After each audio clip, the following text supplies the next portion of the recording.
I, Rachna Agarwal, welcome you all in today's class. Good morning. This lesson number 1, class 12th, Rainbow, English compulsory, book first and chapter 1, water हम लोग का चल रहा है. First episode इसका already हो चुका है. This is the second one. Yesterday we have studied that this chapter is written by C.V. Raman, and in this chapter he has discussed about the conservation of water. C.V. Raman has also he was standing at the line, and opposite to that line there he saw one side was the Libyan desert and it was a sea of billowing sand, जो एक लहरदार रेत का सागर था, and there was no sign of any green tree or living thing in that desert. But on the other side was the Nile Valley. It was the greenest area to be found anywhere on the earth, and it was one of the most fertile and densely populated area of the earth. कल हमने ये सब कुछ पढ़ा था कि CV Raman के द्वारा रिटन ये चैप्टर है, and in this he has coated an example about the Nile river, कि जो नाइल रिवर है उसकी इंपॉर्टेंस उन्होंने कल डिस्कस किया था कि इसकी वजह से जो इजिप्ट है in fact was made by the life giving water of the river Nile. Nile के द्वारा ही इजिप्ट का फॉर्मेशन हुआ है.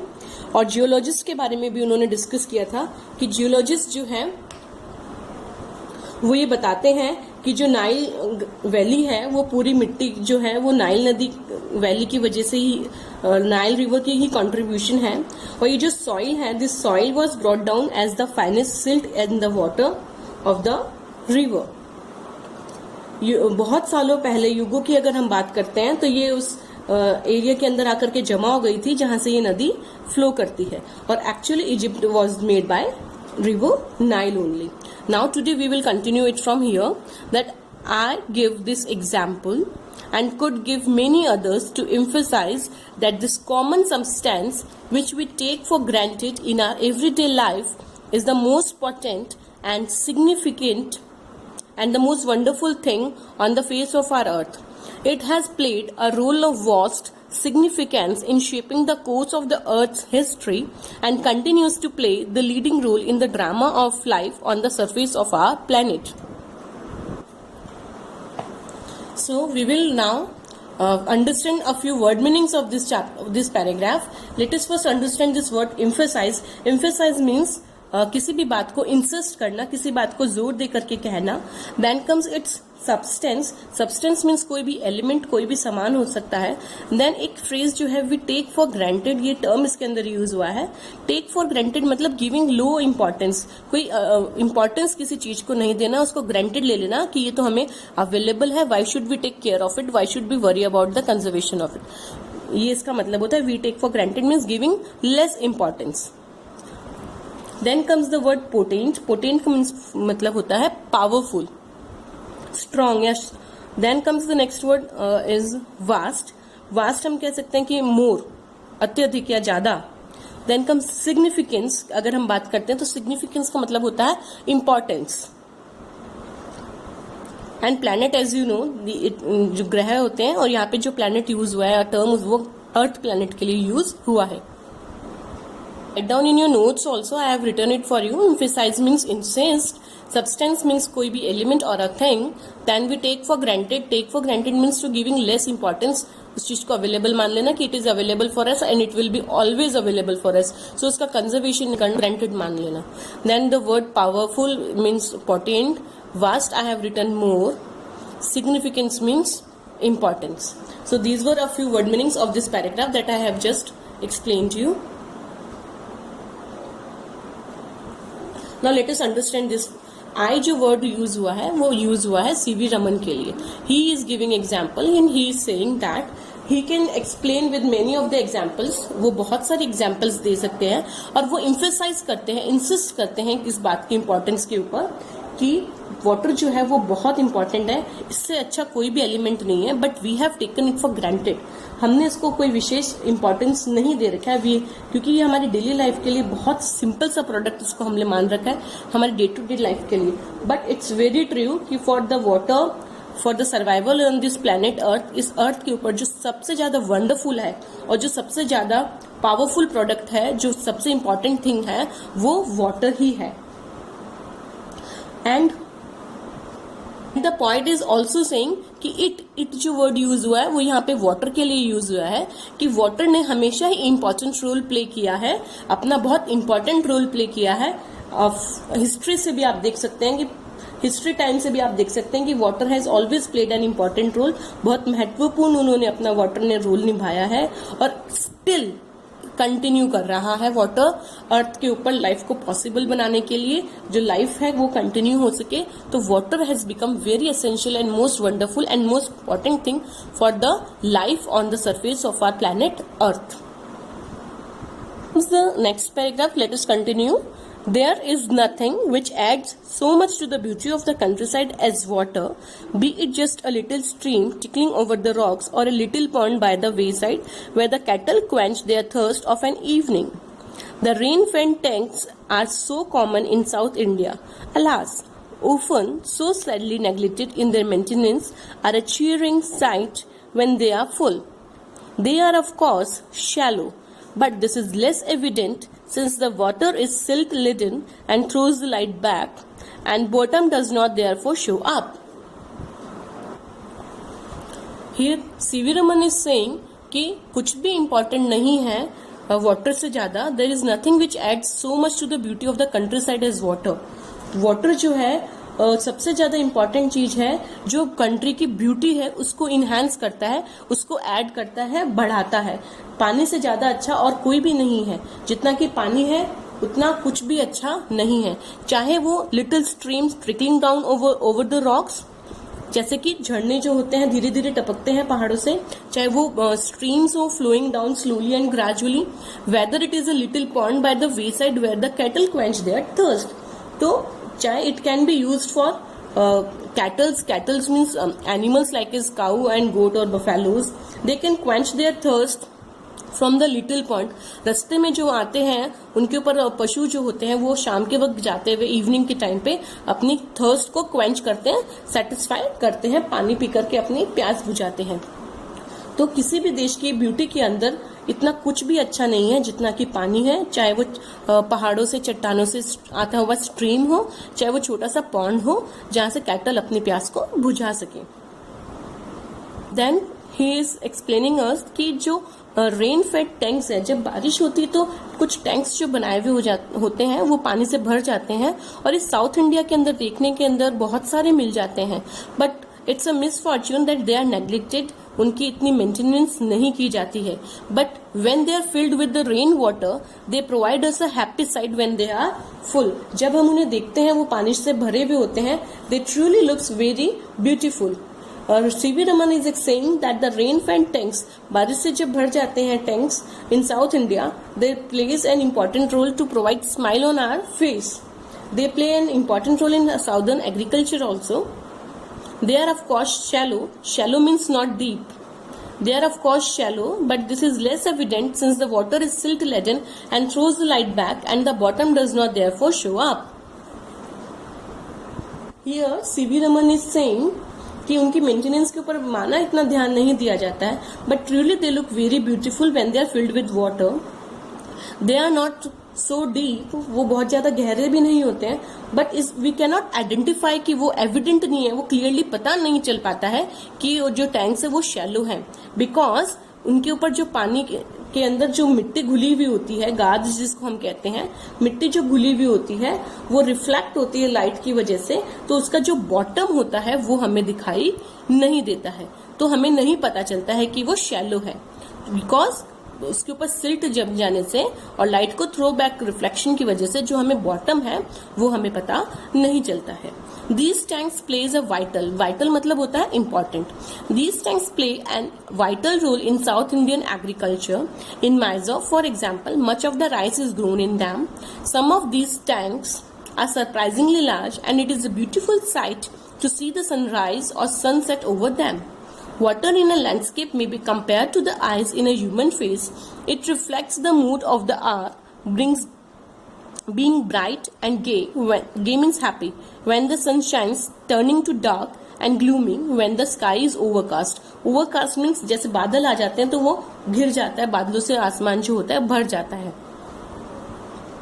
इरिगेशन एग्रीकल्चर के अंदर एक इम्पॉर्टेंट रोल होता है।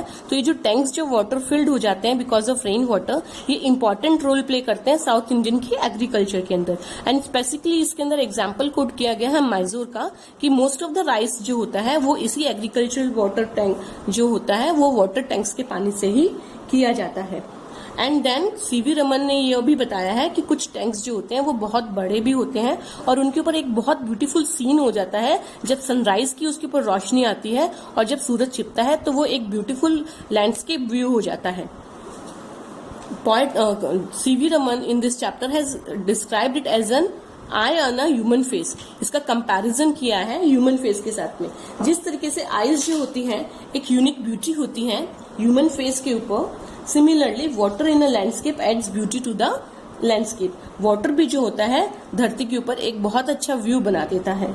जैसे आईज जो होती है हमारी स्टेट ऑफ माइंड को प्रेजेंट करती है, हमारे मूड को बताती हैं, उसी तरीके से वाटर जो होता है धरती के मूड को बताता है। लेट अस अंडरस्टैंड, इसको और डिटेल में समझते हैं। जैसे eyes reflect the state of the mind of human, similarly जब देयर ब्राइटनेस, अगर आंखों में चमक होगी तो आईज की जो ब्राइटनेस होती है तब हम लोग खुश होते हैं तो आंखों में एक चमक होती है।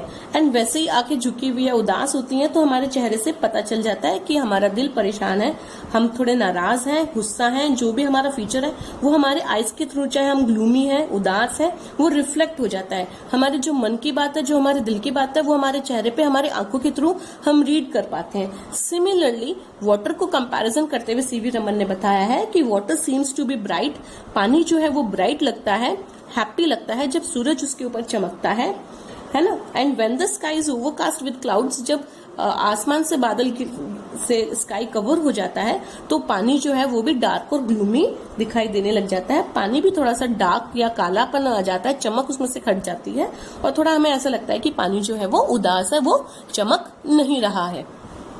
One of the most remarkable facts about water is its power to carry silt or finely divided soil in suspension. This is the origin of characteristic color of the water in rain-fed tanks.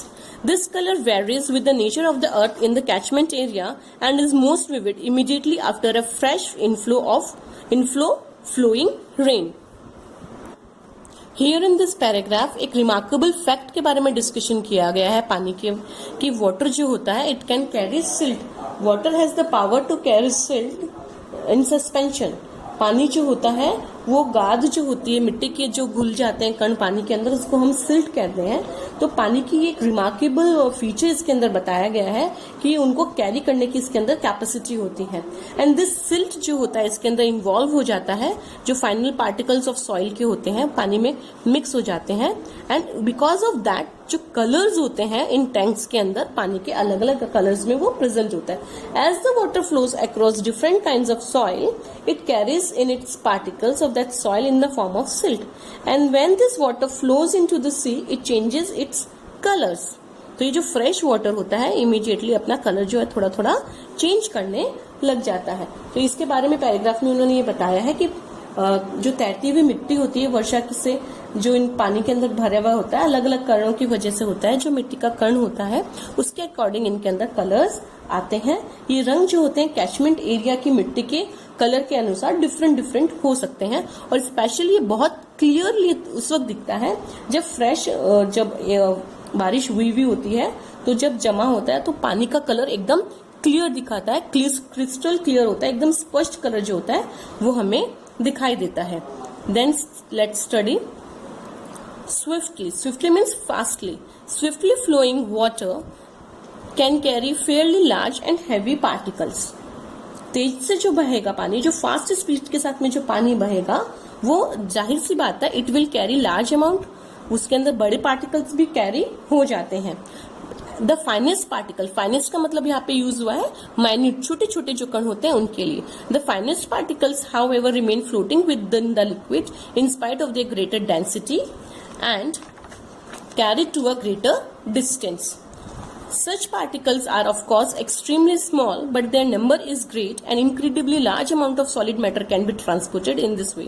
When silt-laden water mixes with the salt water of the sea, there is a rapid precipitation of the suspended matter. This can be readily seen when one travels by a steamer down a great river to the deep sea. The color of the water changes successively from the muddy red or brown of silt through varying shades of yellow and green finally to the blue of the deep sea. Those great tracts of land have been formed by silt thus deposited is evident on an examination of the soil in alluvial areas. Such land consisting as it does or finely divided matter is usually very fertile. Let us understand this paragraph. What does it says? कि जब पानी बहुत fast speed के साथ बह रहा था, swiftly flow कर रहा था, तो वो लार्ज और हैवी पार्टिकल्स को कैरी कर रहा था.